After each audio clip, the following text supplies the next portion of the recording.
ভয়ঙ্কর একটি দুর্ঘটনা ঘটে গেল এই মুহূর্তে, দেখুন একটু সবাই। না তাই বললে কি এই রাস্তার দরকার নাই, ওই দরকার আছে মেন রাস্তা, বড় বড় রাস্তা দরকার। এই রাস্তা সাইড দাও, ফেসবুকে সাইড দাও। নিজে ফিরছি না দিবি দরকার না তো। কোটি কোটি টাকার কাজ ওইদিক দরকার। মানুষ কতটা কষ্ট পেলে, কতটা বিপদে পড়লে মানুষ এমন কথা বলতে পারে।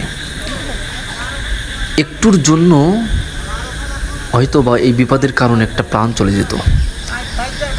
আমাদের এই রাস্তার স্থানটি হলো কুষ্টিয়া জেলা মিরপুর থানা অঞ্জনগাছি গ্রামের হাকিম মোড় থেকে নিয়ে শিকিরপাড়া পর্যন্ত এই রাস্তাটি মানে একেবারেই চলাচলের মতো নয়।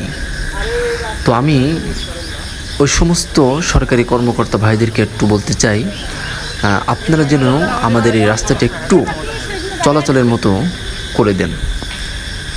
মানে খুবই বিপজ্জনক এই রাস্তাটি, মানুষ চলাফেরা করতে পারে না, মানুষ কষ্ট পায় এখানে এই রাস্তাতে। তো আশা করি আমার এই ভিডিওটা ওনাদের কাছে যাবেন ইনশাআল্লাহ। তো সবাই ভালো থাকবেন। আসসালামু আলাইকুম।